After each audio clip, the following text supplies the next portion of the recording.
Hey, what's up, everybody? Welcome back to another episode of Skill Riders Podcast. This is episode 120 with your host, 65 Lokes. My guest for this episode is Jeff, also known on Instagram as Copley Scale Auto, contributor for Skeletal Magazine.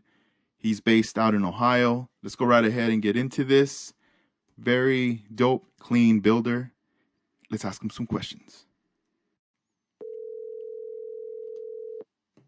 Hello. Hey, what's up, Jeff? How you doing? It's Edgar. Good, Edgar. How are you, man? Hey, doing well. Welcome to the podcast. Oh, man. It's awesome to be on. Thank you so much. Yeah, man. It's a pleasure having you on, man. I'm glad we finally got to do this. I know we had spoken about it a while back, but with how things are kind of playing out, we had some time. Oh, yeah, for sure. Well, you've been busy, and what are we at now? 120 episodes? Is that right? Yeah. 120? Yep. That's fantastic. It's really cool that you put this out for model builders to listen to. It's awesome. So thank you. Yeah, no. And I was looking at your before I called you, I went on your Instagram and I saw that you finished up a 62 Corvette. I did, yeah. Was that and that's a replica of your father's car? It is, yeah. So when Revell released that 2-in-1 kit of the 62 Corvette, and I want to say it was probably maybe even 10 years ago now, he bought the kit and gave it to me. And that was at a point when I was just getting kind of back into models and really like digging in hard. He's like, hey, I would love for you to build a replica. I said, okay, I've always heard you talk about your Corvette. Let me have some reference pictures. He's like, oh, I don't really have any. I'm like, well, that's going to make it hard. He ended up finding one, and it was a really grainy, dark picture, and it's kind of a front shot. So I really couldn't get too many details out of him. So I did the best I could. And, you know, I think with everything that's going on now, being home with the quarantine and coronavirus and everything, it made me want to like dig into a couple older projects. So I was able to get that knocked out. Pretty happy. Man, that's cool. That's pretty awesome. Yeah, I saw it at the end. You added a clip of you crossing out. It was like you have like a checklist going on. Oh, yeah, absolutely. Yeah, I'm glad you asked about that. I do something I call it a production sheet. So I guess it's something that I learned from my manager at the work I do in my sales job.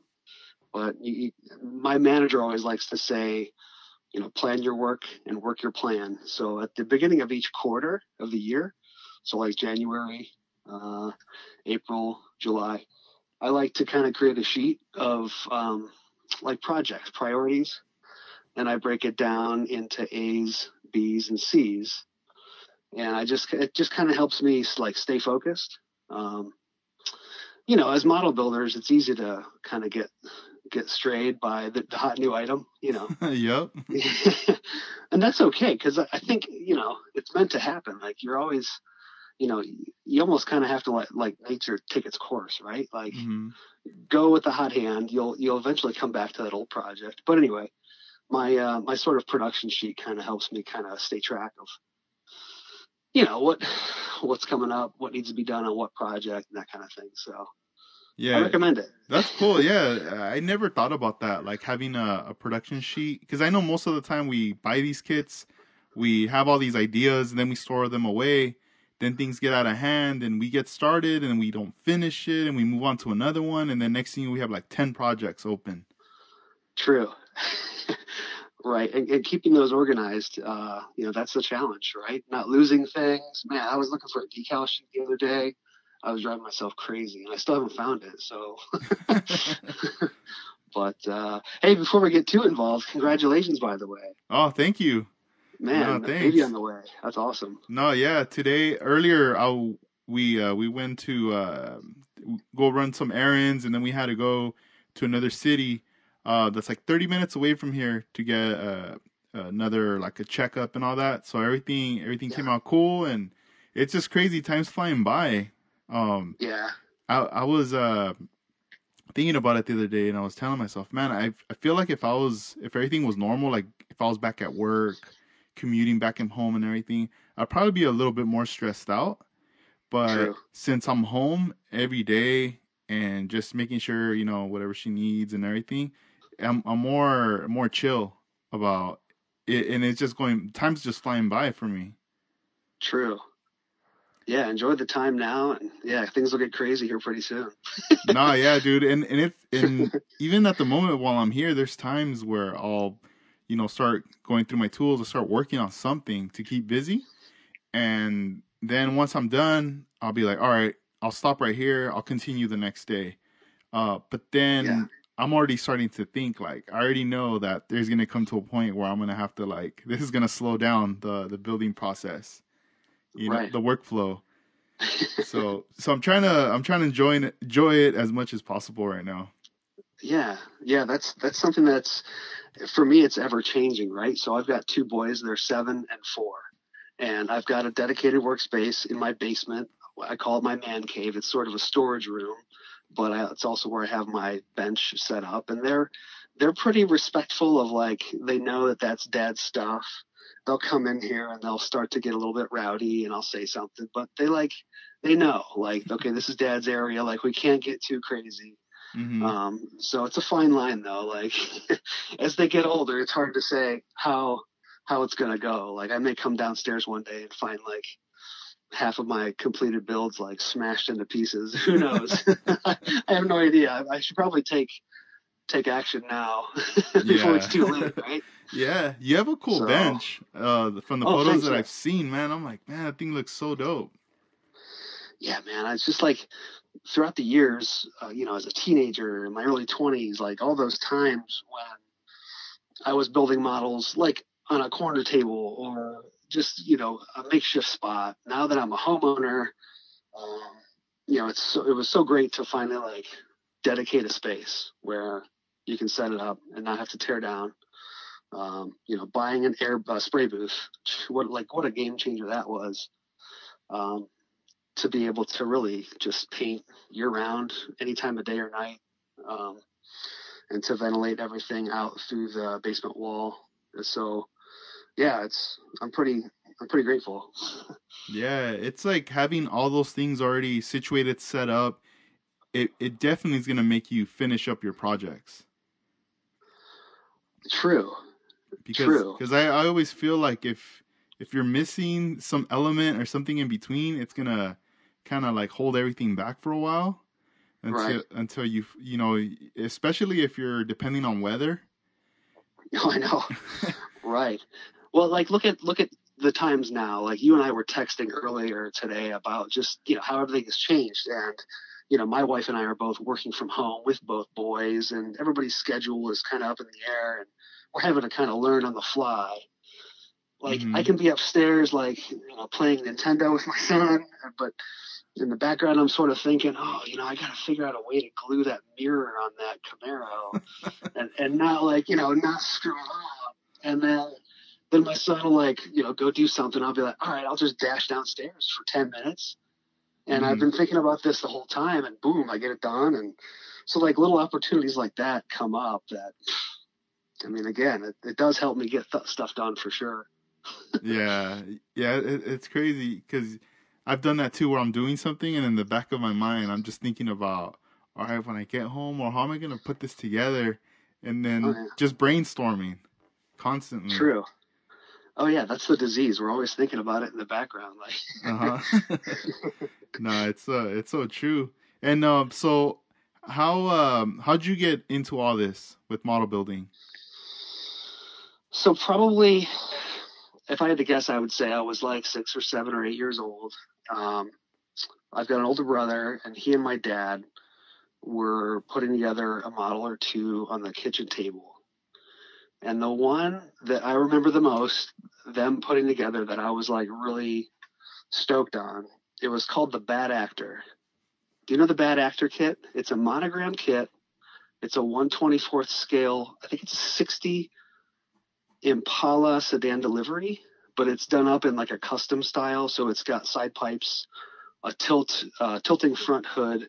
So it hasn't been re-released in a long time. So maybe you don't know it, but there's a couple variations like the Bad Actor, the Quicksilver, and there's one other one. But anyway, so they built that box stock, and I was way into that.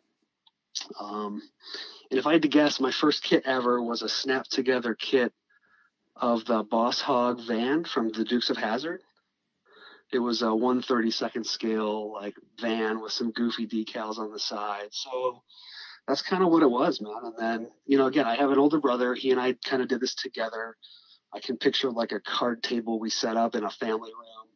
We'd be watching horror movies on a Sunday afternoon, like just slapping together models, spray painting outside, working on like Firebirds and Monte Carlos and whatever. So yeah, that was kind of the start.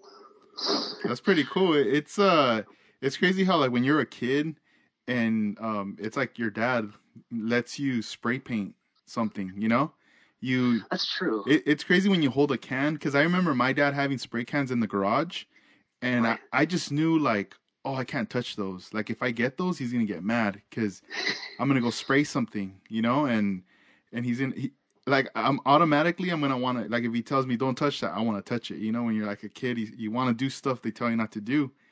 So finally, when I started to get these kits, I wasn't 18 yet to buy the paint.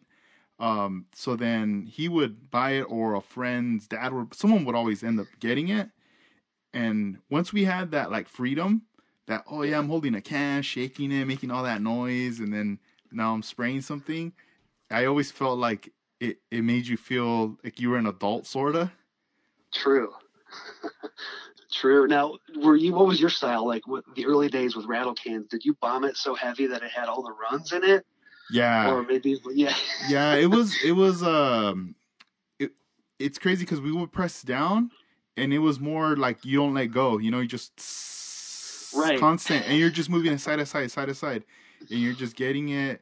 You do one side, and then because we would put like on top of a box or a bucket or something, Right. rotate it, do the other side and the other side, but it was never in spray coats or starting from the bottom going up, from the top going down. It was just super random, and just getting runs and putting it out in the sun, hoping that it would dry within like 10 minutes or so. Right. And then just touching it after a while, and just leaving like fingerprints, smudge marks on there. Yeah, fingerprints for sure. Yep. Yeah, so it was like, I don't know, we were very impatient, at the time, just wanting to build it all right there and then. Oh, for sure. And, the reason I ask is for some reason, I think I was the opposite. I was like trigger shy. Like I would always like really mist on coats like way too much. So I'd have like orange peel no matter what I did. Like that was my thing. Like I'd be shooting like enamel, if it wasn't like Rust-Oleum, it'd be like Tester's enamel from the hobby shop, or maybe like from who knows where back then. But yeah, funny. Yeah, it wasn't until like later when I got back into it around, I would say like 2015, when I got back into scale modeling, that at that time I was like, you know what? By this time there has to be a lot of research and things out there, information. So when I started to find videos on YouTube as to people painting and kind of breaking it down, I went out and I bought some Tamiya lacquer rattle cans, nice. the little short ones, and I had never ever purchased any of those. Only maybe a primer back in the day, but never their lacquer paints. So by this time I was like, all right, I'm gonna go ahead and do these like stroke movements that they're showing on the videos, and layering coats. And once I started doing that, I was just like amazed, like, wow, this is how it was supposed to be done. Right. There's not this crazy buildup where all the seam lines are filled in and everything, or it's all running. And I fell in love with the lacquer paint from Tamiya, and from there it introduced me to their products, all their tool line and all that. Excellent stuff. I mean, they make such good stuff. People ask me for recommendations, and it's like, well, what are the basics? Tamiya tape, like, if you want to spend a little money, get to Tamiya tools. I get their tweezers, I get their side cutters, their sprue cutters. Yeah, they're just like really, really nice. Yeah, you're right. Huh? No, yeah, I really like those a lot. Yeah, and you mentioned like sort of being exposed to like the research and learning about what's out there. And I would point to the time when I was like probably, I don't know, 17 or 18 years old, and first seeing Scale Auto Enthusiast magazine and Car Modeler at the time. I mean, having never seen those and then seeing what people were doing, I was just blown away. I just didn't even know that this sort of hobby was out there. Mm-hmm. I think you're like me. You and I have both had a lot of hobbies in our past, right? Didn't we talk about like skateboarding and records and that kind of Yes. thing? Yeah, I was like tripping out because, like going back to like sports cards. Yeah, You yeah. know, that was like a big thing. I remember being a kid and first I remember it was more I remember being really big on those garbage pail kids cards. For sure. Getting all those, mom getting mad, like, hey, like what's up with that, and Yeah. trying to throw them away. I would always hide them, put a rubber band on them, and just always in my pocket. And then from there, hanging out with my friends, we started getting into like baseball, basketball, like just collecting different sports cards Yep. and getting familiar with like the players and stuff, and then trading, and it was just like leading into like all these like different little I don't know, like just hobbies, like things. It started to open up all these doors in our minds for that stuff. True. True. I just think it's like we're men. We're just like it's in our DNA that we have to like dabble with stuff.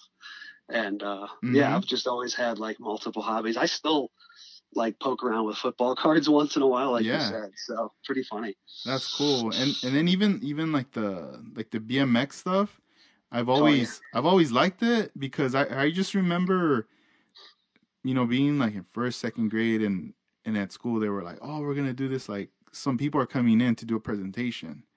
And I'm Uh-huh. like, presentation?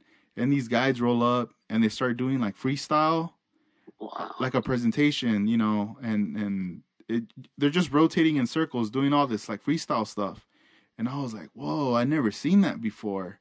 So the more I was like, man, I want to get a bike now. Like I want to learn how to like bunny hop. I want pegs on my bike. You know, Right. you want to do all this like stuff, and at the same time, like I don't know if it was like because it was like an '80s or a '90s thing. Everybody was like getting into that stuff. Absolutely.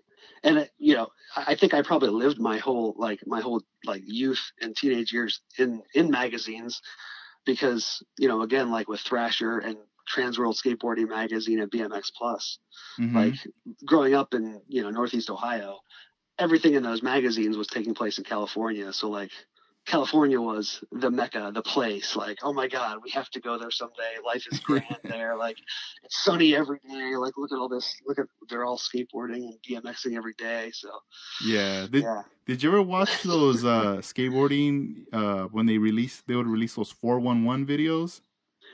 yeah, I did get into those a little bit. Yeah, those were super popular. Yeah, those are pretty cool. There's Yeah. I was talking to Jeffries, and he's in they did like a feature on him on the 411. Those Okay. because he Yeah, I was think. he was like a Yeah. designer, him and like a team for like ramps and stuff out in Amsterdam. Okay. And I Yeah, I think I. remember, I think I saw him share a few clips of that in his stories from like the early to mid '90s, and I was like, "Wow, this guy's got like just cool background and cool stories." yeah, it's crazy.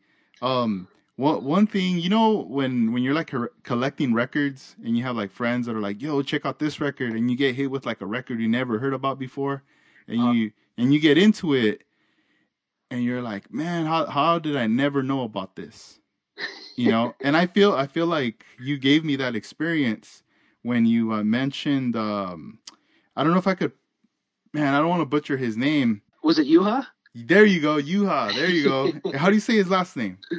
I believe, and I believe his name is pronounced Yuha Ario. There we go. It, Yeah. it, it sounds easy, but when I'm trying to read it, it's like hard. I was like, Right. wait, I don't know how to say that.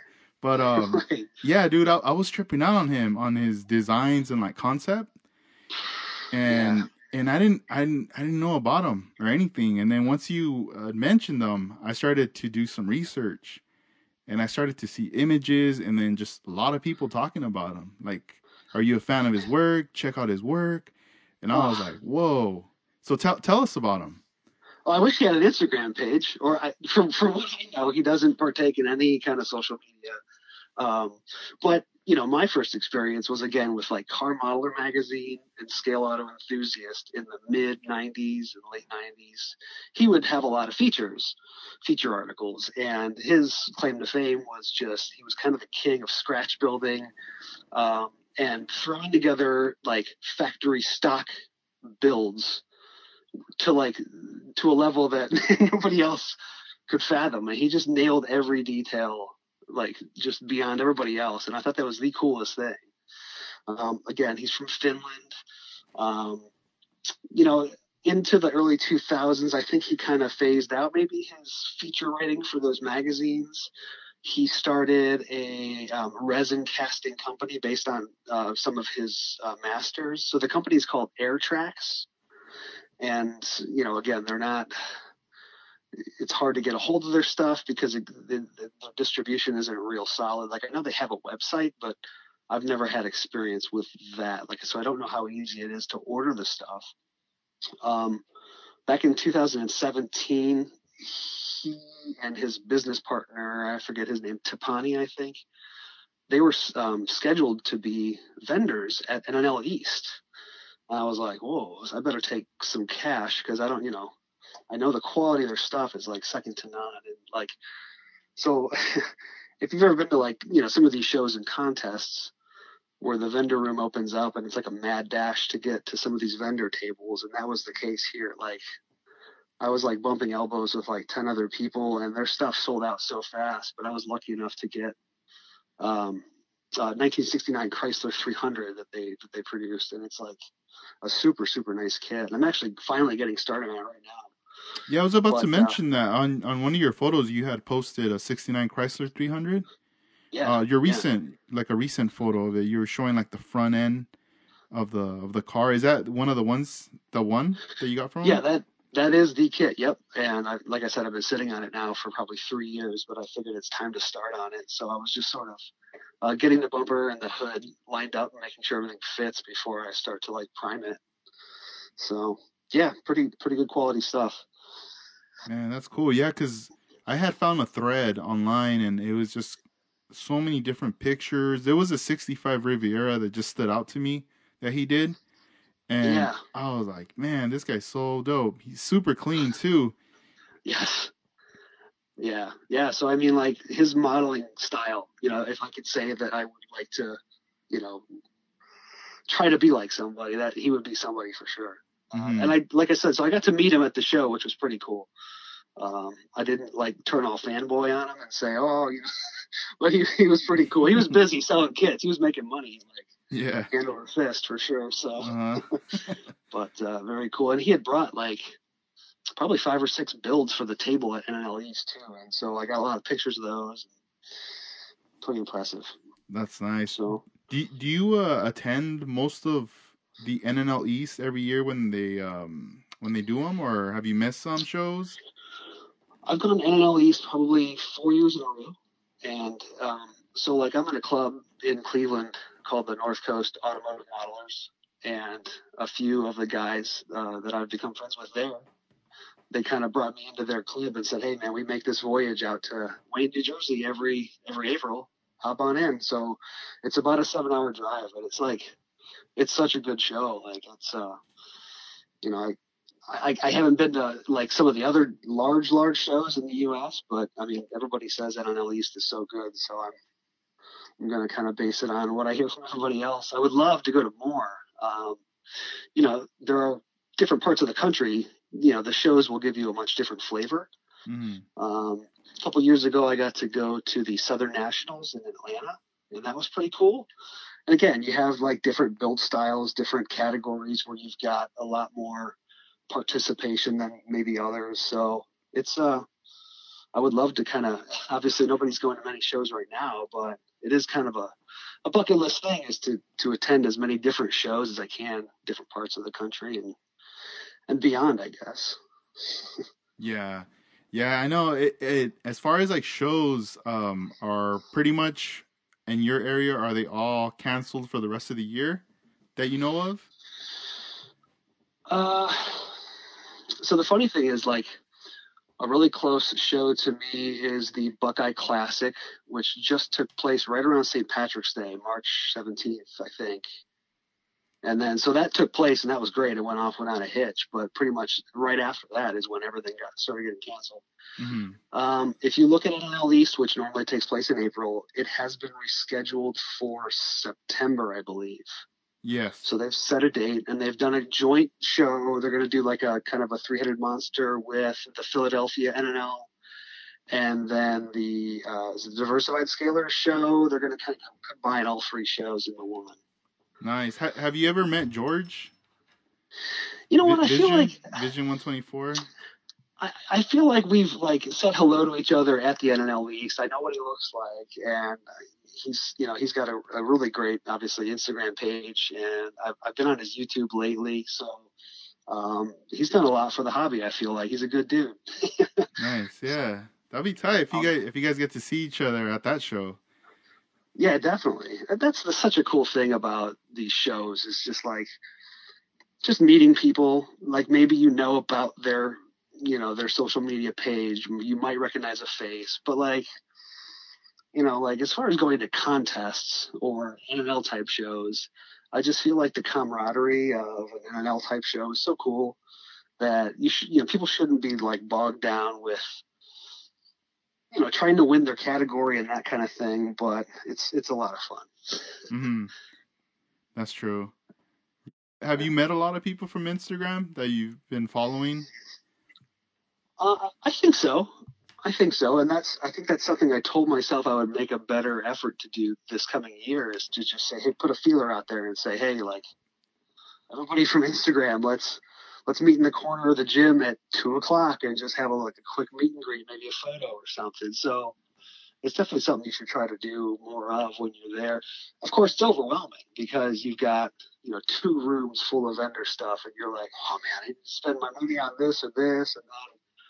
And then you've got the actual contest tables where you're checking out everybody's stuff. So yeah, it's a lot to do in the span of whatever it is, 6 hours. But yeah, good community stuff going on. So man, that's a good idea though. What you just said, I've never even thought about that. How like mentioning an Instagram meet like at a certain time, so this way everybody kind of like puts down what they're doing if they're somewhere else, and then just kind of make it an effort. If you're on Instagram and you want to meet some other Instagrammers that are car model builders, meet up at this area right here at this time, and then just introduce yourself. Very true. Yeah. And another thing is, like, and I thought to do this last year, but then I kind of felt like kind of nerdy about it. I was going to just put a name tag on and just, give my name and my Instagram page. And I just felt like kind of dorky. So I didn't do it, but I should. And I will this year. It's just like, hey, if you have a chance to say hello to somebody, like, throw a name tag on so everybody knows who you are. Yeah, that would help a lot. The name tag thing. I know with George, we had spoken about that one time, and he told me that's why he likes to have like a pressing, like a shirt pressing with his name on it, like on the back or on the front, just kind of showcasing one of his car models. So this way, if someone like spots it or whatever, it's easier for them to know that it's him, to say what's up. Because it's really hard sometimes when we're you've been following someone for so many years, but there's really no photos of them. All you see, true. All you notice, all it is the hands and the model. Right. I can remember NNL East last year. I got to see all the builds from Skeleton. Mm-hmm. Is he from New York, right? Yes. And it was kind of towards the end of the show, and I'm like, oh my gosh, like, I know those cars. I've got to find this guy. I never did, but yeah, he had some cool stuff. Now, going back to George, have you seen his Herbie in person, that Beetle? Yes, yeah, he brought it out this year for the NNL West. Right. And it was set up. We set up like on the same area, so it was nice. That was him bringing that out here to California. So now everybody got to see it that was there in person. So it was cool. Like he had it on a turntable, Mm-hmm. So I managed to get maybe I want to say like a 40-second clip video of like a couple rotations or so, Cool. and after that later, I put it up on Facebook on the Skill Writers like page, and man, it was like a big hit on there. Like it got a lot of for being a short video. I Yeah. guess it was just getting replayed, or I don't know. I was just like tripping out. It got a big response, but that thing is crazy. Like in person, yeah, you like fall in love with that car. Yeah. The upholstery, like that pattern, that plaid pattern is just so cool. It makes that car so much. I love it. Yeah, It's good. yeah. I noticed with your builds, they look very realistic. Like when I see Oh, thank you. your cars, and they're very clean, and I'm just like, man, that's like years and dedication right there, and Thank having you. and Yeah. having that eye, that vision for what you're going for with your builds, man. That's the coolest thing. Thank you so much. Like, and I've had people say, "Oh man, somebody has commented before saying I had to double check because I thought it was a real car." To me, that's like to blur that line is super. That's a really neat thing for me, I guess, is to try to, I guess, trick people, try to make it as realistic as possible. I mean, obviously, there's things you're not going to be able to do, or you could drive yourself crazy. Obviously, I know some people are just such extreme super detailers, and Hmm. sometimes that might. Again, if it defeats you actually finishing the model, then take a step back, right? Yeah. Because again, that's what we're trying to do. We've got, like I said, I've got like a production sheet. My goal is to finish models, so I want to detail them. But again, I kind of got to draw the line. Yeah. And So, on Instagram, on your Instagram, I saw one of your earlier posts when you just joined. It was around 2015, uh-huh. and it was a 68 Charger. At Okay. at that time when you had joined Instagram, did you ever think that it was gonna just get kind of big after a while, like as far as like the presence of car models on Instagram? I mean, no, not at all.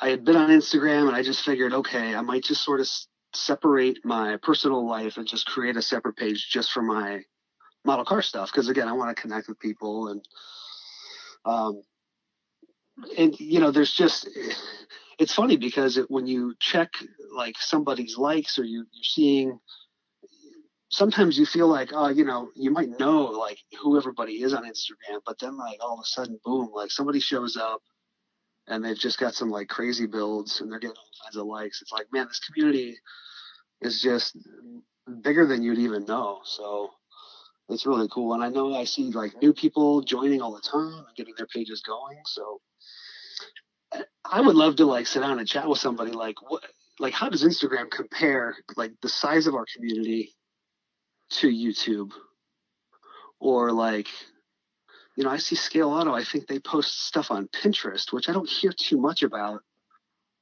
But like, is that like is a resource that I should maybe look into? Like, are people using Pinterest for model car stuff? I don't know. Yeah, I've been using it for probably a couple of years now, the Pinterest, Yeah. and it does have a big like it tells you the stats like as far as like people looking at stuff and pinning it, Yeah. and I noticed a lot of people do pin stuff or they look at, and then I start searching, and yes, there's a lot of model cars in there too, but at the same time sometimes it seems kind of random. Like you'll find a photo and you click Hmm. it and it won't take you anywhere, Okay. or it won't have no information as far as like who made that, or is that even what kind of model is that. Like there's really, so if you post on there, it's great. Like if you fill in all the information to that would probably help someone out. Yeah. Yeah. And while I'm thinking of it, we could take this offline, but do you know much about the web page ScaleMates and who runs it? Are you familiar with Skillmates? that page? No, I'm not. Page. ScaleMates, and I want to say that whoever runs it must be either European or British, but it's like a reference page for kit releases from all the major manufacturers. And so when a new kit comes out, you can find it on ScaleMates. It'll give you the release date. And then it'll show you like the timeline. If it's a re-release from AMT, it'll show you all the previous box arts, what year it was released, whether or not, new parts were introduced or whatever, if it's just a straight re-release. It's a really cool reference. I dig it all the time. Like I end up there, not even on purpose. Like I'll just, type in, MPC Dodge Monaco police car, and then, Scalemates. So their search engine optimization is pretty good because it comes up like right away in the Google search results. So it's a cool page. I just like to give kudos to whoever runs that page. It's a cool resource. Yeah, I'm gonna have to look into that and check it out. Yeah, that's tight. Yep. Skillmates. Yeah, I never even heard about that. Yeah. So you seem to be doing pretty well with your YouTube page, right? Yeah, I'm starting to get. I'm pretty happy with more subscribers and like viewers on there. Yeah. But I feel like it took me a while to find that rhythm to be on YouTube, because before I rarely used YouTube, and then once I jumped on there, I just started viewing stuff. So I started to notice that there was a community there. Yeah. A lot of these guys following each other, commenting and giving each other props, and then doing these like group like builds and stuff, like projects. And after a while, I was kind of like, I want to make a YouTube page, but what is it going to be about, or what content am I going to create? Mm-hmm. And finally, I was just like, I'm overthinking this. I just need to start creating and putting it out there. Right. It started slow, like started putting stuff out, and like maybe once a week or so. And then after a while, I just started like ramping it up, like more and more. First like 10 videos. Now I'm up to like 370. Oh, nice. Okay. I believe so, like around there. So I'm trying to constantly like put something out, but at the same time, I go back to old videos, and if it's something that's not relevant anymore, or I need to redo it, I'll just delete it. Okay. Yeah, like today, for example, I was on your page and I ran across like that sort of quick hit that 1 minute video. It was your interview with Wes, I think that was on the last episode, right? Yes. And he was discussing his polishing technique on a 62 Bel Air or Impala, I forget. But that was pretty cool because, again, from what it seems like, you just kind of clipped part of the interview, showed some still shots, but like everything flowed together really nice. And that's a really cool video for like just a quick 1 minute thing. So. Oh, thanks. Yeah. That's like, those are the most like recent like clips I've been doing. I started with George when I had him on the podcast. I was like the idea, I was already like, you know what, I'm gonna kind of dissect sections from the podcast, so this way it's more of a like an introduction to someone who comes across this and maybe wants to get into the full episode. Right. They could go from here, and then from there I was like, that'll have more content as well for the YouTube page.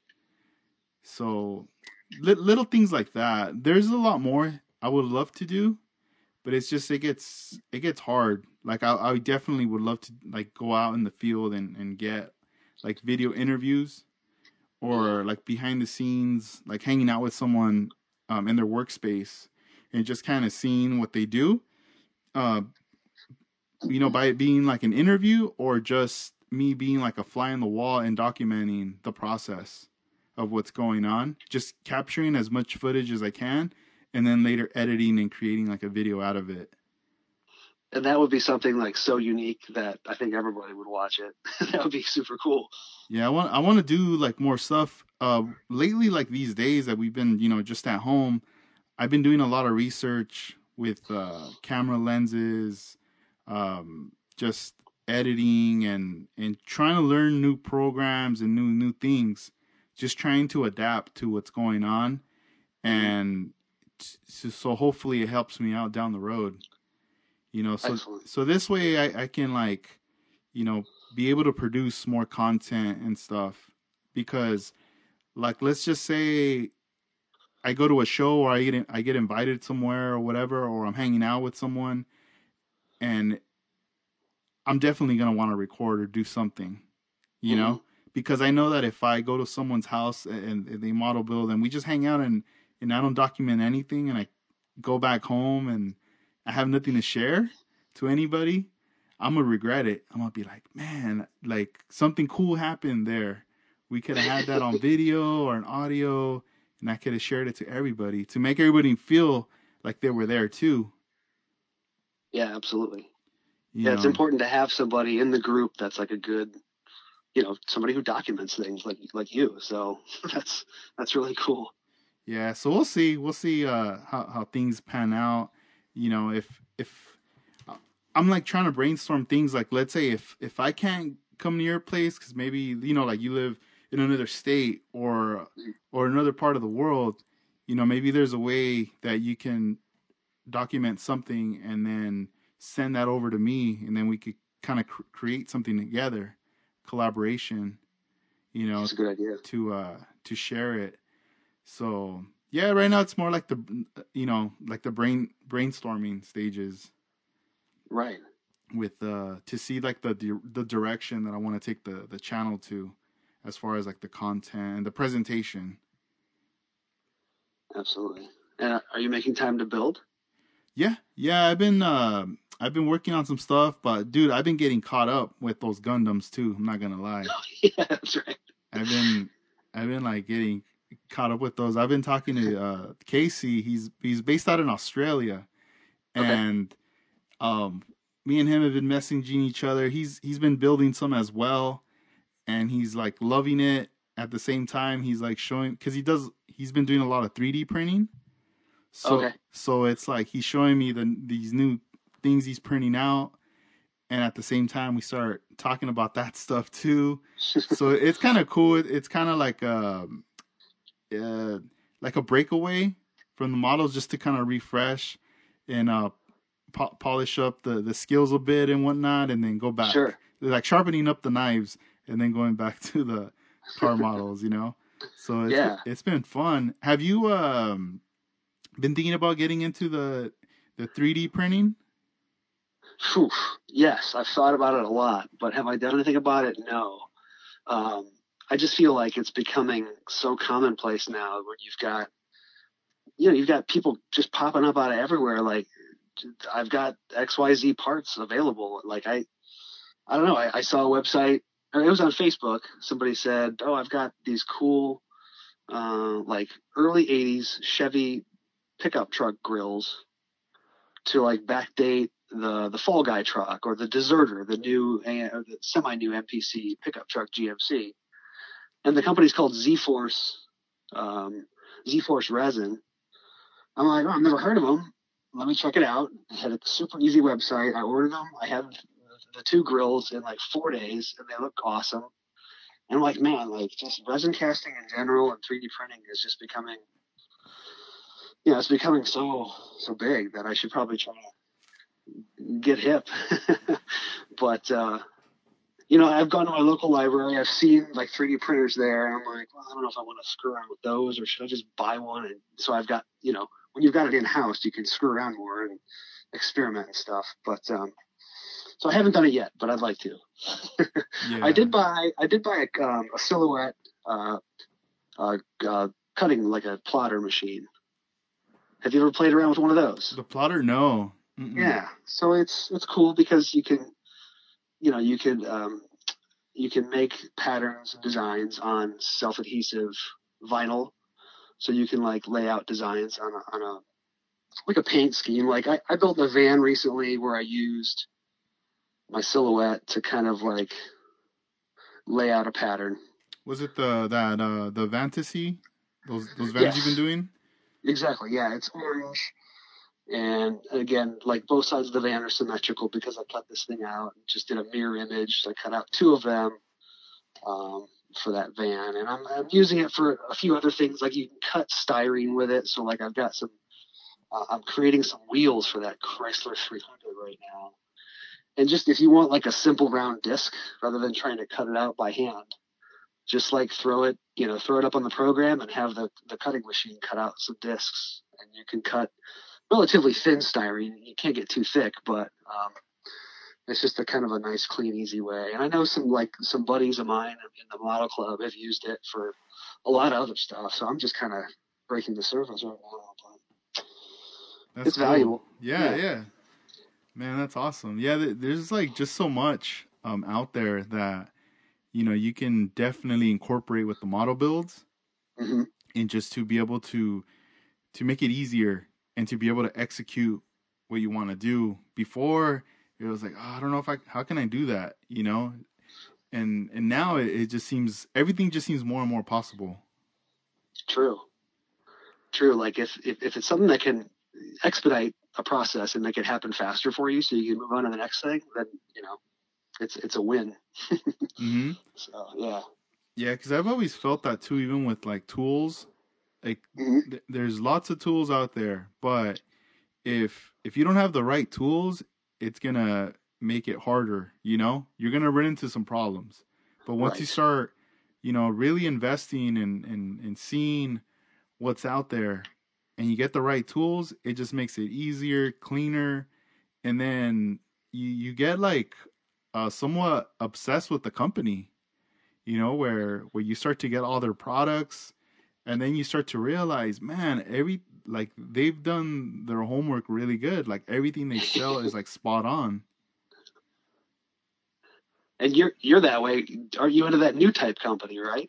Yeah, like I like a lot of the stuff that New Type sells. Yeah. As far as I like gotta try it. the tools that they offer. But there's companies out there. There's one called Suji Burrito. There's also um, God Hand that just sells like some Oh really yeah. nice tools, and Okay. a lot of these guys in the Gundam community, that's what they use. So I start to see their work, and their work's also very like straight lines, very symmetrical.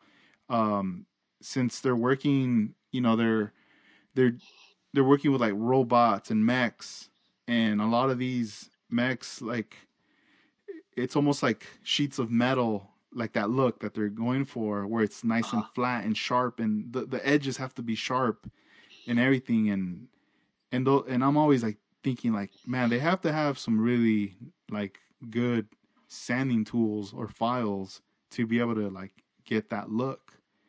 So once I started picking up a lot of that stuff, it started to make it easier for me. Like if I was like filling in a section in a car and I needed to sand it down to flatten it, they have their version. I started incorporating, and I was like, oh, dude, this is making it so much easier to like block the car, or or even if it's like a curved round surface. So this way I don't like just flatten it completely and ruin it. Right. So there's a lot of neat different things out there. I'll send you some links to some stuff so you can like check out Definitely. Yeah. as When it as comes to well. like you said, body work and block sanding and just that how much time that takes up. Mm-hmm. Oh yeah. Trying to get body work pinned down before you get in primer and everything. So man, I use what are the sanding sticks? The Stevens International sticks that you can pretty much buy those at any hobby shop or whatever. Um, I use those in grits 180, 240, and 320. Mm-hmm. They're not so they're rounded on both sides anyway. I use those pretty thoroughly. Um, and then I use. Have you ever heard of a tadpole? No, tadpole. Mm-mm. Yeah, so a tadpole. Maybe I'll just after we hang up, I'll just shoot you a picture of this. But there was an article in Scale Auto years ago by Bob Downey.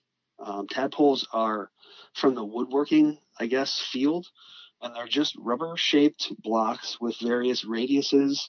So, like, if you're trying to sand, like, picture like a 41 Willys that's got like really rounded fenders and headlights. If you're trying to get into those crevices that are sort of rounded, you can wrap your sandpaper around a tadpole that's got a rounded edge and just kind of use the tadpole to sand that area to avoid like what you were saying, like flattening it out or getting flat spots. Mm-hmm. Oh, that's cool. A tadpole. So I keep those.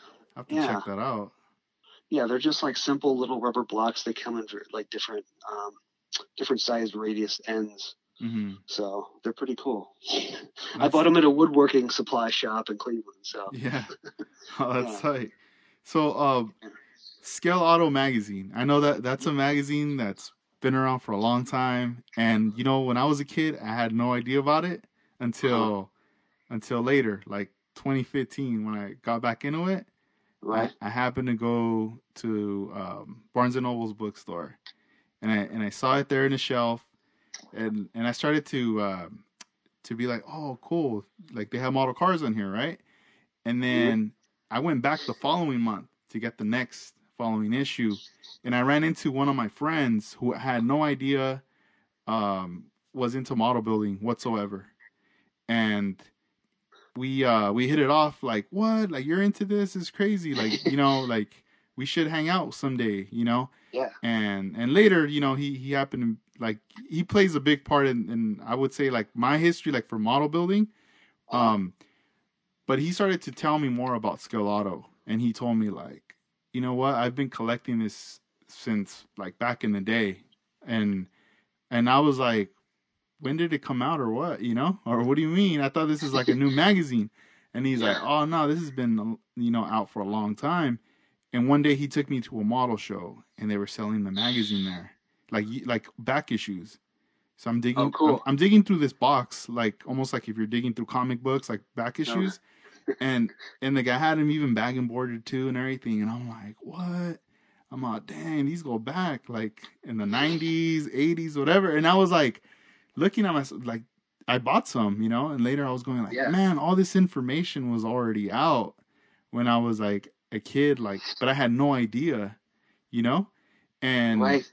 I mean, for a lot of people, it's very nostalgic. That magazine, it plays a big role in a lot of people's builds, inspirations. And I wanted to know your involvement with Scale Auto Magazine.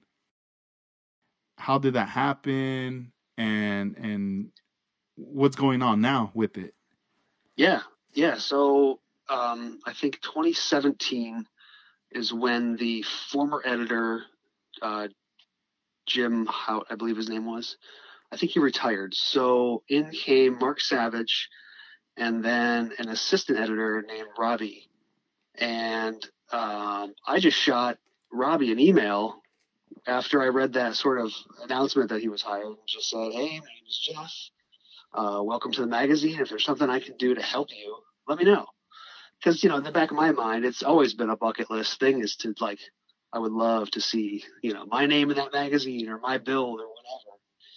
And so he shot right back and said, "Hey, would you be interested in writing reviews for kits?" And I'm like, "Geez, that's cool. Absolutely." Like, I went to school and I studied like a little bit of journalism, so I have some writing in my background. So that part of it, like, I wasn't too concerned about. So he's like, "Cool. Like, how about this NASCAR?" I'm like, "Oh, well, not my first choice, but yeah, let's give it a go." So um, really, ever since, like, I'm just kind of in like their regular rotation of reviewers. So there's probably like 7 or 8 or 9 of us, and then and how it works is, like, whenever the magazine gets a shipment of models, like pre-releases, say Revell, they might ship like 3 new kits to the magazine like a few months before they're actually on store shelves, just to give the magazine time to review them. So the editors will sort of toss that up to us and say, here's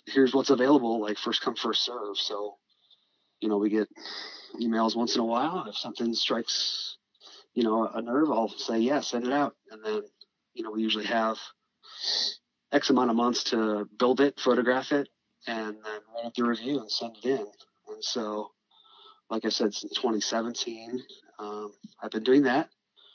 And then my next step is hopefully to have like a feature article, hopefully kind of soon. So if things go right, that's the next step.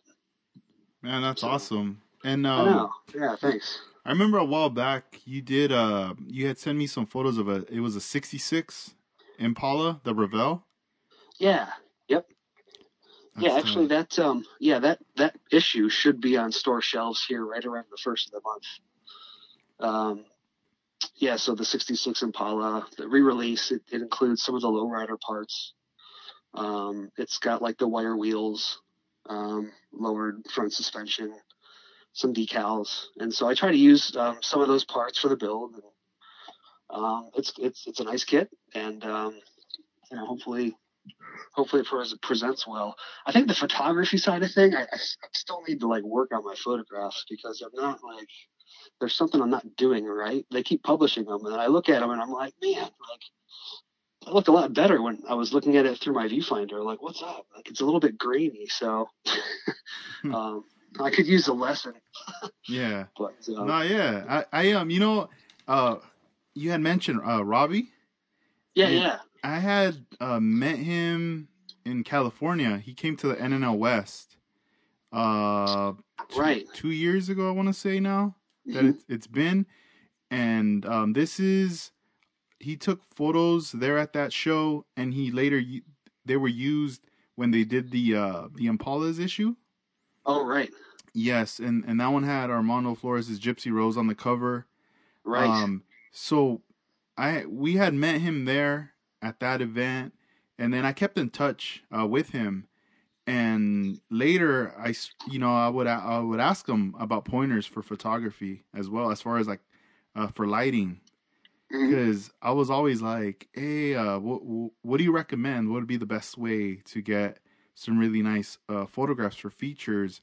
Because at the time, I wanted to get these photos, like to take photos of people's cars to present them on Instagram and just in various places. And I just wanted to get some with some nice lighting. And I remember he reached out and he recommended, I don't know the name of the bulbs. I still have like the setup he was telling me about. Then later Okay. he showed me like some reference pics. He was, I believe, doing them there in the office. And Okay. it was just like a cool, like an easy setup. But I thought it was dope that he actually like reached out and told me what to get. And I ended up getting the stuff, tested it out, and it worked well. Cool. Was it like something from like Amazon or something, or did you go to a? Yeah, I had to order it online. Yeah. It was like a couple bulbs I had to order, and then the other pieces I ended up just getting them here locally, um, at the store. I know one of them, a couple of foam boards, just Mhm. put them together, and then just like a big piece of like the white construction board paper. Yeah. So it kind of curves when you lay it out, like it curves it or whatever. So this way you don't see the background. I don't know. It was just like a cool setup. Once you get in there with your camera, it almost gives it gives you this illusion of like a big old landscape, like a Yeah. never ending like True. thing. So it was pretty cool. So with Skeletal, when you did the '66 Impala, um, you know, you mentioned about presentation, and when you're creating it, do you feel like pressure on yourself, or it's just you've been doing this for so many years, you just feel comfortable at this point when you're doing something like this for the magazine?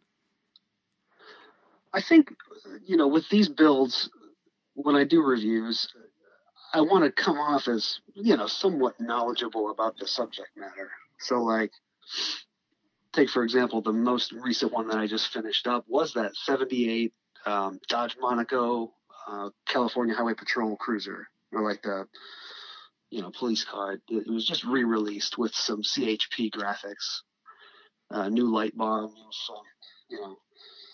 So you want to kind of do it justice. I look for as much like reference as I can, like on previous releases of the kit. Like, so I know, I could even go back into Scale from 10 years ago when the last release came out. If somebody else reviewed it, I'll read that and just kind of look for, it's not cheating or anything, but hey, like, what are the common hiccups with this kit? Oh, okay. Like, this piece is known to be ill-fitting. So there's that kind of, you just kind of want to present it objectively and not give too much opinion. I try to, talk about the build, like how it would, put myself in my shoes when I was a 12-year-old kid. And at the time I lived in Texas, and we had this craft store called MJ Design, which I think is now Michael's. Michael's is a pretty big craft chain. But that was like a great spot for model kits back then in like the early 90s. And so, like, put myself in that kid's shoes. Like, what's it like to build this thing from start to finish? What are some of the pitfalls, like, for a 12-year-old kid, my attention span, and, my skill level? So I kind of just try to explain any of those areas that might, be a problem for different types of audience. So now when it comes to, like, that 66 Impala, for example, like, I use the wire wheels and the tires and the sort of Vogue type decals that came on the decal sheet. I'm no expert, but I think they look pretty good. And I try to explain it that way, not to say like, oh, they're dead on or super accurate, but I mean, I think they are. Mm-hmm. So you kind of have to pick your battles. Yeah.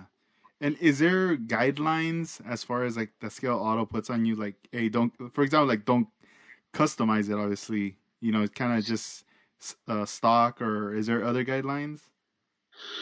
Really, that's about the only guideline is just use what's in the box. Don't Yeah. stray too much, really at all. Don't throw in some aftermarket wheels or whatever. Just, Yeah. again, you're a builder. You're a consumer buying the kit and building it. They want to know what it's like. So, you could use like whatever colors, paints, that kind of thing. Uh-huh. And then just that's about it as far as the guidelines. So Yeah. How was that first feeling like when you saw this on print on the magazine? it was awesome. I mean, I was chomping at the bit, like waiting. And I can't remember what's on the cover. So, like, when you mentioned the Impala issue, I've actually got that sitting over here. I have a car reviewed in that issue. I just don't remember if that was the first one or not.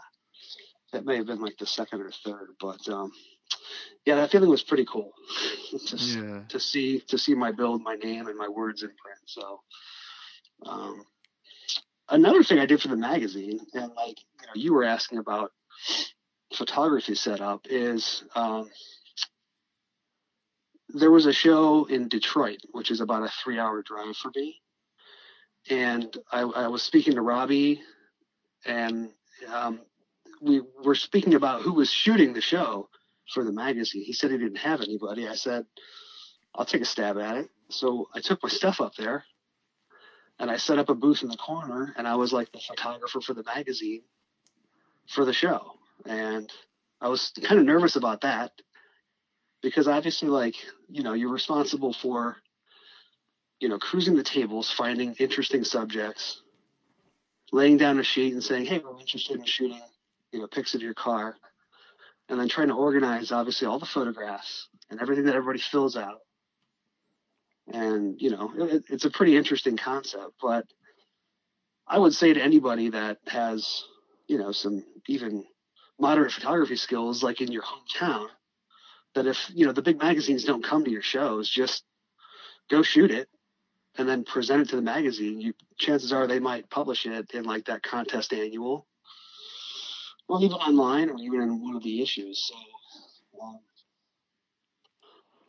it's a lot of work to do that. Like, to get there at 8 a.m., I had to leave my house at, 5. Dang, yeah. To And, get like, get up there, set up. yeah.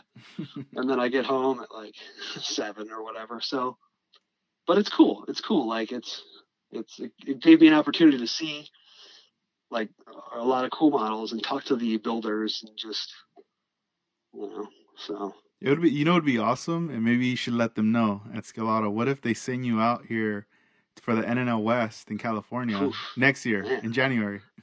I like that. I like that. That'd be You know, pretty cool. you know what the weather is like here in January? It's not very good. So that's a good idea. Hmm. Man, where should I fly into? San Jose Airport. Okay. That would be the closest one. Yeah, that's a show where a lot of guys from Instagram out in California, Northern and Southern California, attend that one Okay. there. And when you did that, like how you mentioned cruising the tables. Yeah. When you have that responsibility of picking out the models, what is it that you're looking for? That will catch your eye, or what would you recommend model builders out there that are hoping to one day get their car picked, or for the magazine? Right. I mean, I would say like a generic answer is just authenticity. Like, if you know your subject and you know what you want to build, and I guess it's not going to be the build that has the most aftermarket stuff on it, or it's hard for me to say because I've only done it once, but just looking for something. When I start a build, for example, I like Mopar muscle cars quite a bit, but the one thing that I'll never do is build or paint a car the same color as the box art. Mm-hmm. Do you ever get that feeling? Like, so like, I'm talking to you now, I'm looking at my shelf, and here's a 70 Heavy Cuda, and it's green on the box. Well, it's like, I'm going to see that for the rest of my life 1,000 times. So my goal to build the model is like to kind of pick any other color. But I don't know. I don't know if that applies to your question, but just, something unique, something that stands out, interesting theme. Mm-hmm. Doesn't have to be like the most well-built model there, but I mean, obviously you want to serve youth. If there's a youth table, you want to promote them. You want to give them a thrill. Getting a lot of times, kids having their models photographed is a huge thrill. And if they could have a chance at seeing their stuff in magazines, well, that's building for the future, building that enthusiasm. And hopefully they'll stick around because, Yeah. That's what we want. Mm-hmm. It's to bring more people in. So. No, yeah, and yeah, no, I feel like that's a pretty good answer what you said. Like the authenticity and all that, because I know when I look at the magazine and especially those sections with the contest and like the annual contest issues, Mm-hmm. those are really neat to look at because you do see a lot of different cars in there, a lot of clean builds, and once in a while you'll see something that I'll be like, oh cool, a lowrider, but it might be from someone I don't know, I've never even ever heard of or seen before, like their work, but it's like it's an appreciation, and later it's like, okay, that name's under my radar now. So Sure. hopefully, it's like an introduction. So hopefully I come across this name or maybe an Instagram account, that now they're online, and it's but it's cool. Like you start to see all these different things on there, and I feel like sometimes we need to know to kind of get an idea, because I know like sometimes we could put all this stuff on the car model, like let's just say aftermarket parts or customization, something really like crazy, right? And then we put that in our heads, like, oh, watch, when I put this on the table, for sure it's gonna get picked for Skeletal, for sure. Watch, and let's say it's like it doesn't happen, but then it's almost like someone could get mad and be like, man, why didn't my car get in there? It has more stuff than that car that got in there, you know. But True. but I don't know. It's just I feel like, yeah, like it kind of goes back to, all right, like just kind of the authenticity of that car, and when I see the cars in there, man, I'm like, man, that's a clean car. That's beautiful right there. I like that's eye candy. True. And that's maybe something that I'm more into is like curb appeal. I want the car when you stand back, like I'm way more into some of those details than say, carburetor, linkage, or, I've done like some detail motors, but to me, like, it's what on the outside is the biggest, the factor. And something else I thought about, when it comes to those contests and you're filling out your sheet and they want to know your name, your contact information. And they also ask for like the sentence at the bottom of the sheet might say, what motivated you to build this? Sometimes something impactful could also be really cool. Like whether it's what motivated you or, why did you pick this color or this?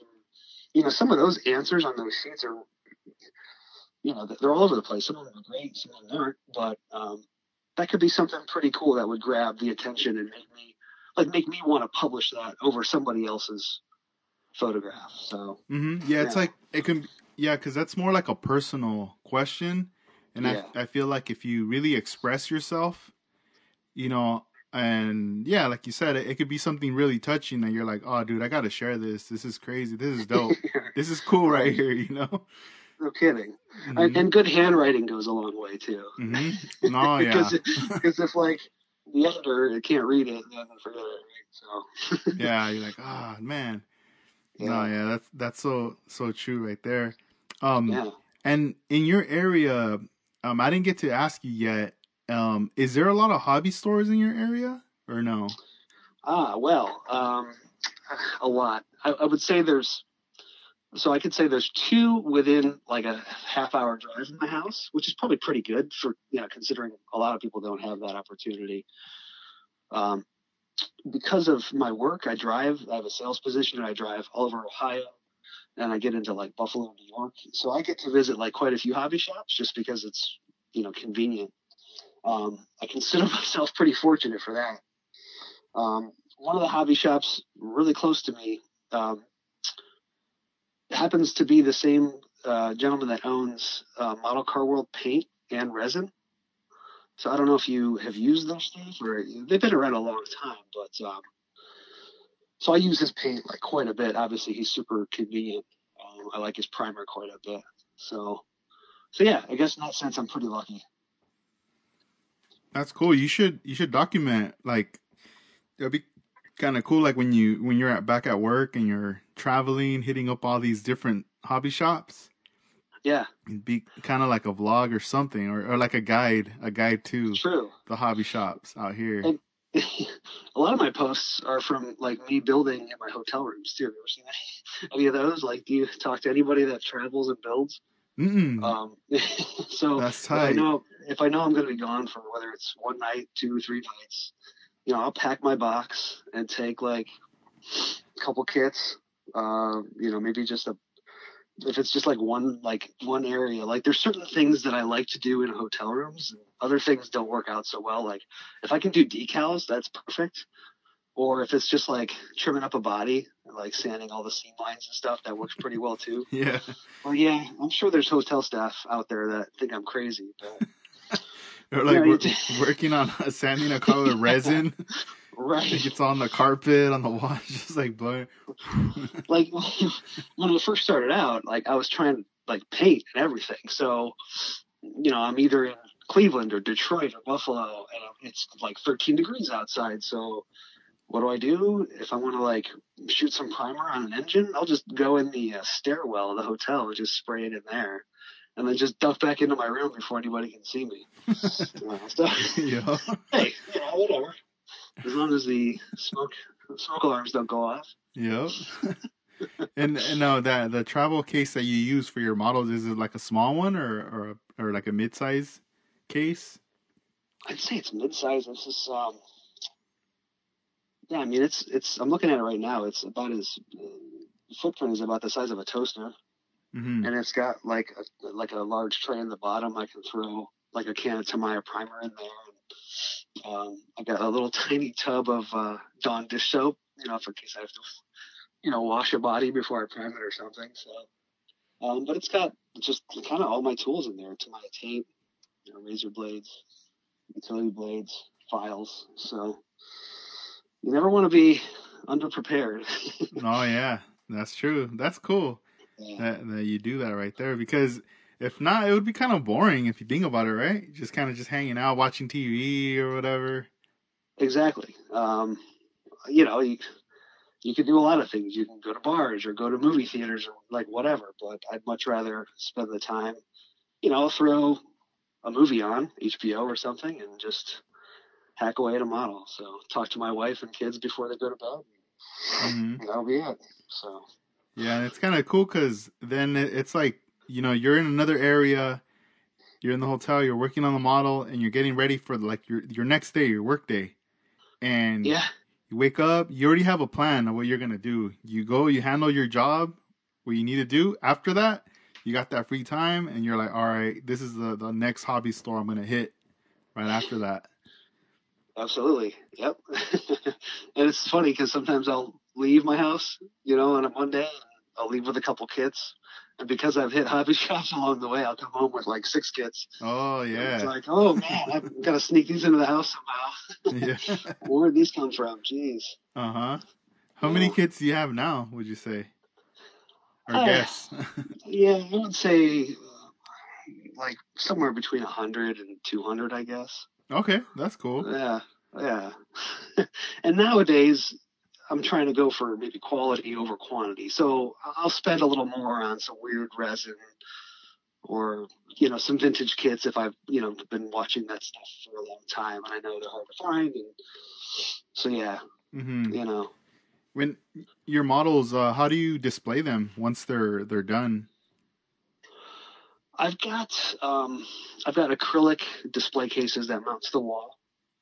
And I started buying those from a vendor at NNL East. And then it turns out, like, if you read Skeletal Magazine, one of the big advertisers in the back is Kearney Plastics. They happen to be in Youngstown, Ohio. So the last one, I went to their place and picked one up, and I've got 3 of those mounted on the wall. It keeps them elevated away from the kids. Mm-hmm. And, if I have people over in my basement, they can check out my stuff cleanly, and it's fairly well lit up. So, yeah, that's a challenge.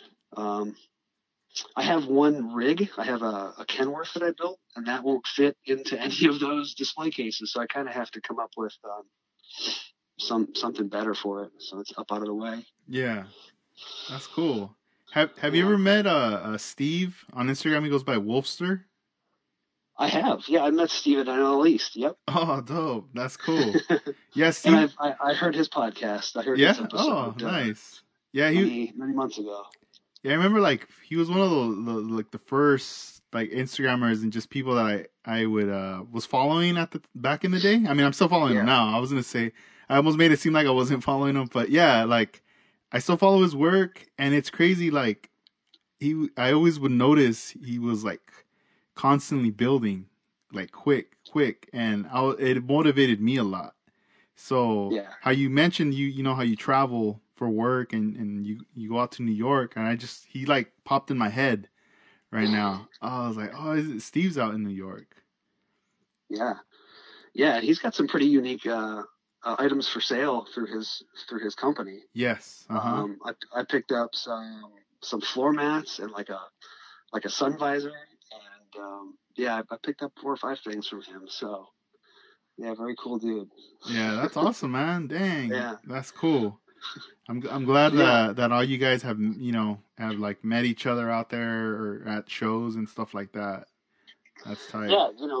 There's regions like I've got a flyer for a show in Wisconsin that like I remember a few months ago. I'm like, well, maybe I can talk my wife into like we've got friends in Green Bay. Maybe we could do like a 3-day weekend. Mm-hmm. So it's like I'm always looking for excuses to try to see more. Mm-hmm.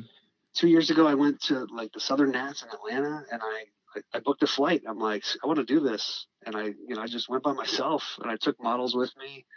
First time I had ever flown with models, I bought like a toolbox and then created like some foam inserts, and I had 4 models built. So that was kind of different because again, you're like nervous going through the gate and check in and like trying to stow your toolbox on the plane and make sure nobody bumps into it. That was kind of a nerve-wracking thing, Oh yeah. but that's a good show down there in Atlanta for sure. Uh-huh.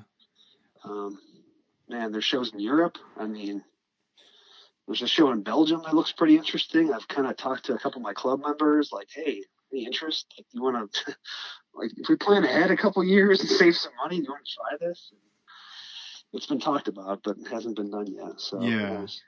That's cool. Do you guys get together a lot with the club, like pretty often on like meetings and stuff like that? My club is great. They get together twice a month. Now, me personally, I don't go as often as I should, just because the club meetings are on Tuesday nights, and it's a little bit far away. I mean, it's about a 40-minute drive for me. It's not terrible, but yeah, they get together every other Tuesday night, and then go grab dinner afterwards. When it comes to the shows, yeah, there's always probably 7 or 8 of us, I would say, that go out to New Jersey for NNL East. That the original NNL type show was the NNL Nationals in Toledo, and that actually just ended. They're not hosting that show anymore, unfortunately. But that was always well attended as well. So, yeah, good club. That's cool. Really, like when it comes to painting, I was kind of clueless up until, I don't know, we'll say 2012, when my buddies Mike and James from the club like brought me over and said, "Hey man, we're gonna throw some paint. Like, you want to come over? Like, bring some bodies and primer. We'll do some stuff." I'm like, "Cool." And that's like, they showed me how to paint. They were using Model Car World paint. They were using Cobra colors. They were using some House of Painter. They showed me how to spray like urethane clear, which is kind of a game changer. So I went to those guys. I mean, they taught me everything. Mm-hmm. When you started using urethane, the clear, what were you using before that? Yeah, I think there was a short time where I was using like wet look clear from Testers, which isn't bad. In the few times that I used it, I could probably still learn a lot as far as the best way to use it. But and I still keep cans of that on hand for some small projects. But that urethane, it levels out, it hardens fast. It's Yeah, once you polish it and everything, you're just like, man, I should have been using this a long time ago. True. Mm-hmm. True. It's like you paint, you put decals on or whatever you have to do, and you're always kind of leading up to that point where you can finally put clear on it and sort of lock everything in. Mm-hmm. Like you're nervous. Oh, I don't want to like drop it or splash something on the corner of it. So I just want to like finally get to that clear spot where you're kind of like, you can take a breath. Yeah. So. Yeah, I still remember the first times when I would clear, I was always like very hesitant. I would dread it in a way and be like, man, I got to clear, because I would be worried that I was going to ruin the car now. Right. And once I started to feel more comfortable, I started to really enjoy it. And then I just like fell in love with it. And I made it more of a process where I would set up like my booth where I was going to spray the clear with the model car. And then on one side, I put all the, all the ingredients, everything I was going to mix together. And then on the opposite side, I would have all the model car parts that I was going to clear.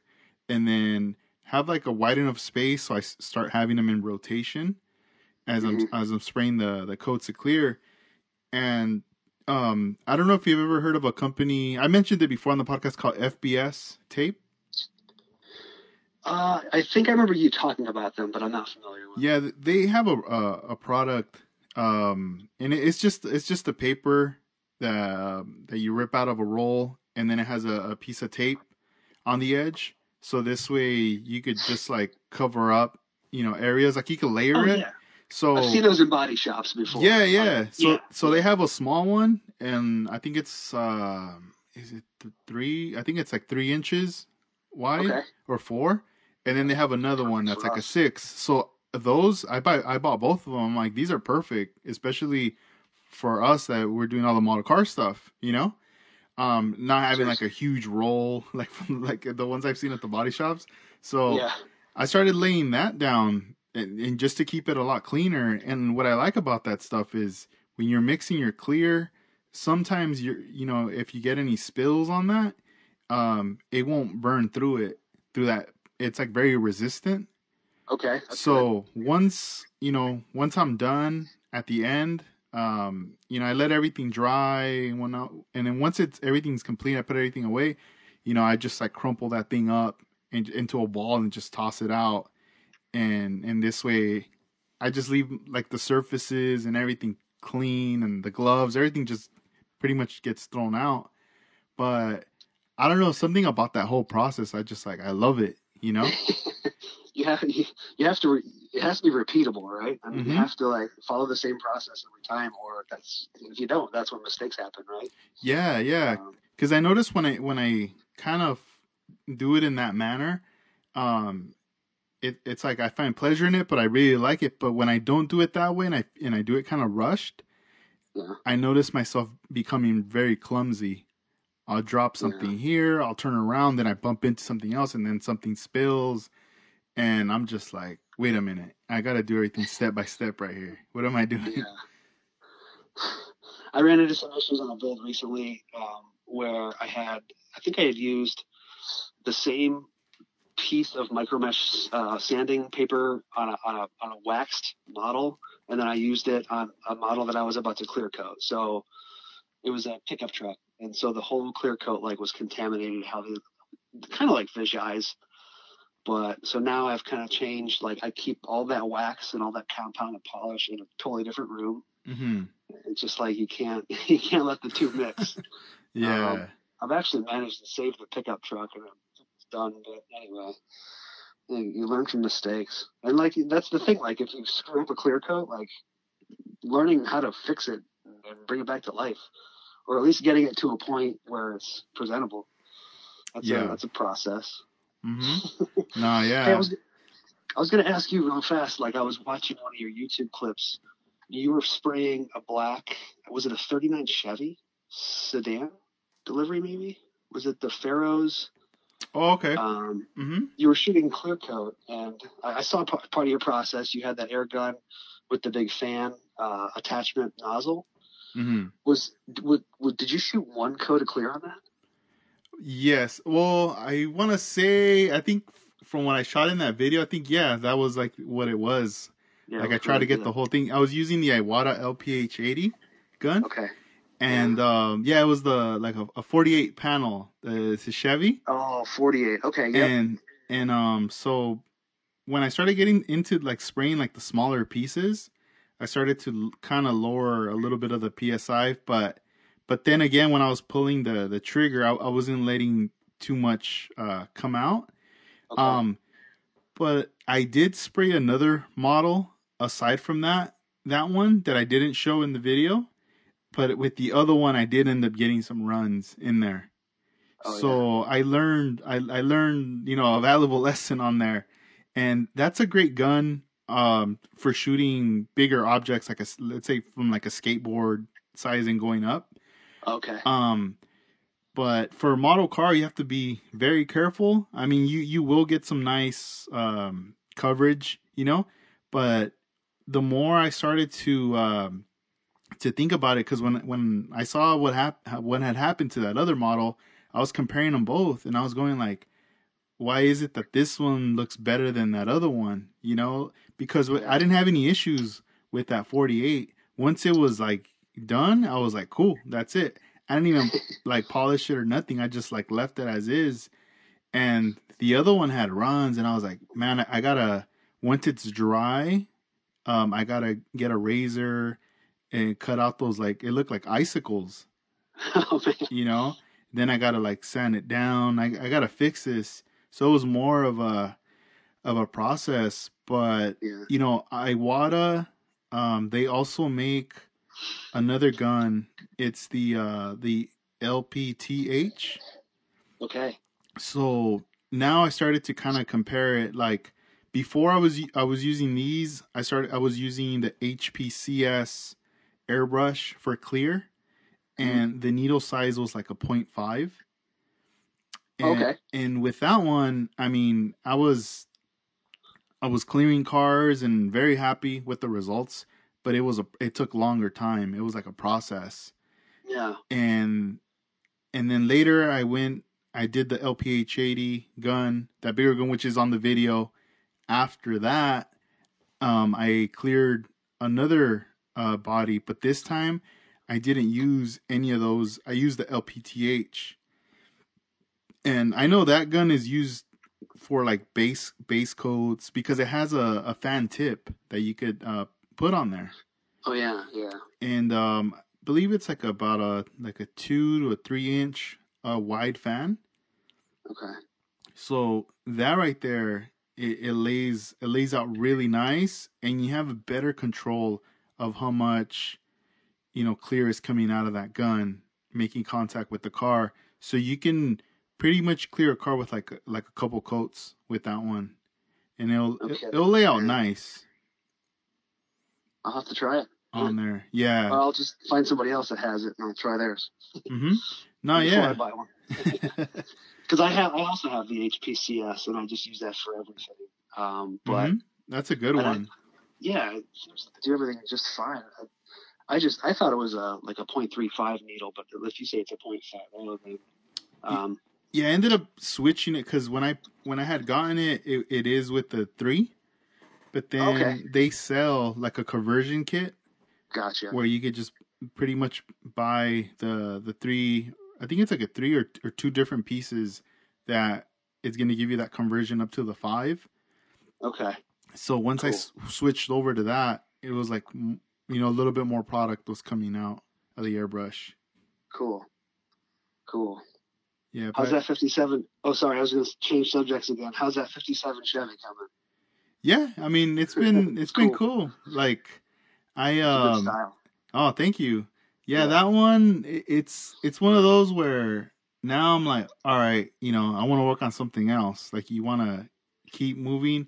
Sometimes you want to go back to like switch something up. Like, should I switch the wheels? Should I maybe do another engine or something? But right now, since like with my time, I just feel like it's gonna become very limited. In the future, I'm just like, all right, I need to move on to the next thing, right, and do something else. But you know what? I think I'm gonna have to create a production sheet. What you had mentioned earlier, man. dude, because that I'll right send you there, a picture of mine. yeah, that right there can help a lot to I mean, again, I've got manage. A's, B's, and C's. So I've got 4 items in the A column, 4 items in the B, and then like 10 in the C. So Yeah, they're all sort of things that I've basically kind of started on. Like some might just be like the bodies and primer, or some are like halfway done. So again, it's just something to keep a hold of what you got. yeah. So pretty much, let's just say when you're gonna start, does everything start in the C, and then once you prep it, it graduates to like a B, and then it starts going forward, or how does that work? Pretty much. Yeah. Yeah, but sometimes things can also drift backwards too. Like if it's already, like if something's been in the B column for like a year and I still haven't touched it, I'm like, all right, we'll push it back. Maybe it's not that important. Because again, like I said earlier, you kind of have to go with your heart. Yeah. Nature take its course. So. That's pretty neat right there. I was like visually like seeing that, like you're crossing. No, you got to go back. Yeah. Like I said, it feels good to cross a couple things off. And I keep all these sheets too. So at the end of the year, I can say, okay, like I finished 6 models or 7. Because if you don't, sometimes it's hard to keep track of that stuff too. Yeah. So. No, yeah, that's so true, right there. And what plans or something that you want to do, like a goal for this year? For this year, based on the current situation we're in, I think I just want to get back to normal and go to some shows and, see my model car buddies. As far as building stuff, I've just got this resin project I want to get done, and that's pretty much that Chrysler 300 that we talked about earlier. I think I kind of want to push that. I think that needs to become an A, so I'd like to get that done sooner than later. But nothing else really. I mean, like I mentioned earlier, like going to Europe, going to that Ubec show in Belgium would be kind of cool. Just to see like just different worlds, different build types. Trucks are big out there, and then obviously like European imports. Well, imports to us, but German cars, Volkswagens, just a lot of that kind of cool stuff. And I've met some people through Instagram from Europe as well. So to like be able to meet some of those people face to face, that'd be incredible. That's awesome. Yeah, but that'd be a 2021 kind of thing, I guess. No, yeah. I've been noticing more people on Instagram from Europe, especially in France. A lot of builders. I'm like, oh, what? Start following them. I'm like, man, there's a lot of. It's just cool that you start to see from everywhere on there. Yeah, true. I hope they're all catching on to Scale Riders podcast, man. I hope they're listening. No, thanks. Hey, thank you for that sticker again. Oh yeah, you bet. Yeah, I got that. I have the one on my box, and then I have the other one because you sent two of them, and I'm just like, I'm saving that one to put it in another like toolbox. Nice. Yeah, I've got all my stickers either go on the side of my spray booth or onto my cutting mat. So nice. Yeah. I need to make some new ones. That's for sure. I've been sleeping. I haven't made any new ones. It's been a while. I need somebody to design a cool logo for me. Put something together. Yeah. No, that's cool. Yeah, I'm when I get some new ones done up, I'll send some your way. Awesome. Yeah, please do. No, definitely. Please do. Do you want to give any shout outs to anybody before we wrap this one up? You know, we talked about my club, North Coast Automotive Modelers in Cleveland, Ohio. Cool club. I've learned a lot. Good buddies. Just anybody out there that's listening. Inspire your kids and friends to go build models. It's a good time to do it too. After all, we're all stuck inside, right? Mm-hmm. But thank you for having me on. This has been fun.